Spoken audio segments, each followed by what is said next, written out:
270-9933, the number to call. Zorba, that's exciting news.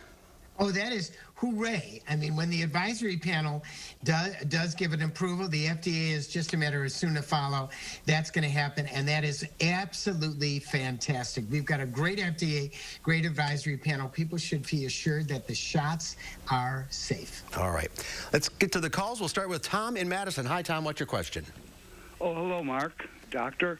I'll be quick and try to make my point. Two reports have come in, one about alcohol.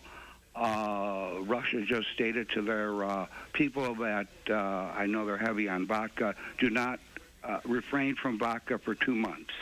And the other one is the report came in, if you vape or smoke, you may get minimal benefit from cigarettes. And the other one is the origin of it. Where did it come from? An animal or what? Or they just come up with it itself. Thank you for your time and taking my call. All right, you're welcome. First of all, the vaccines that are out right now are actually developed in a test tube. You could look at it as a test tube vaccine. It is not the traditional vaccine that came through an animal model, such as polio. Vaping actually makes things worse. There's no doubt about it. There's some research that shows that when you vape, you actually reduce the ability of the mucosal cells within the bronchial tree to fight infection. There was a recent article that actually showed in the Journal of the AMA that vaping is bad for you. And as far as refraining from vodka and the Russians, I don't have any comment about that. They drink a lot of vodka. That's their problem. All right. All right, let's go to Barbara in Laval. Hi, Barbara. What's your question? Good afternoon. I'd like to know how the doctor can endorse something that doesn't have long-term studies. This has been rushed through quicker than a tube of mascara as far as safety goes. Sure.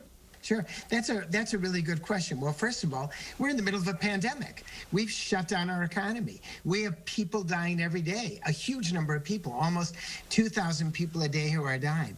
A situation like that calls for absolutely, you have to turn off, basically get things done as quickly as possible.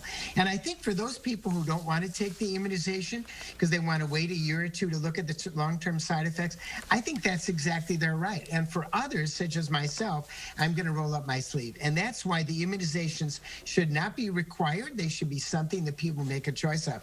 But when you're in a pandemic where the world is shutting down, full steam ahead, use some good data, make some quick decisions. All right, let's go to Gina now in Janesville. Hi, Gina, what's your question? Yes, I was told that once you have COVID, you can't get it again for up to 90 days. Is that true? No, it is not true.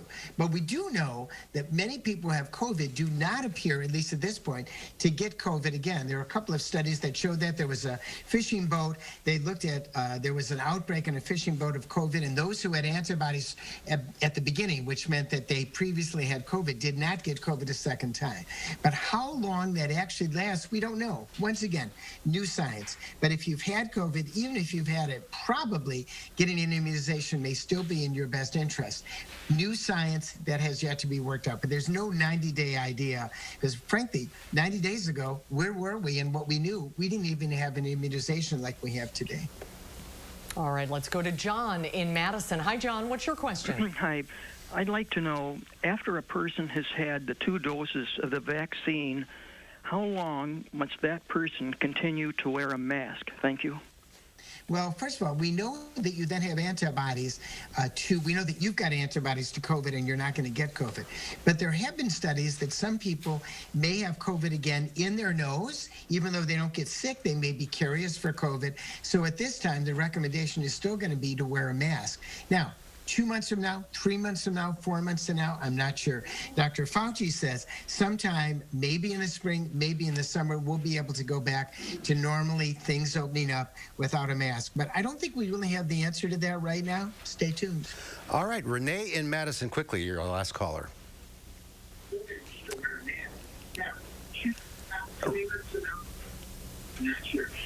Renee wants to know if you can get the flu and COVID shots together.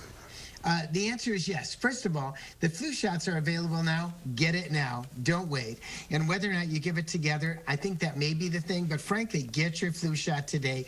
Do not put it off. All right, we're out of time. Thank you all for calling in on this breaking news vaccine day. It's pretty exciting. Zorba, thanks Great for being news. with us today.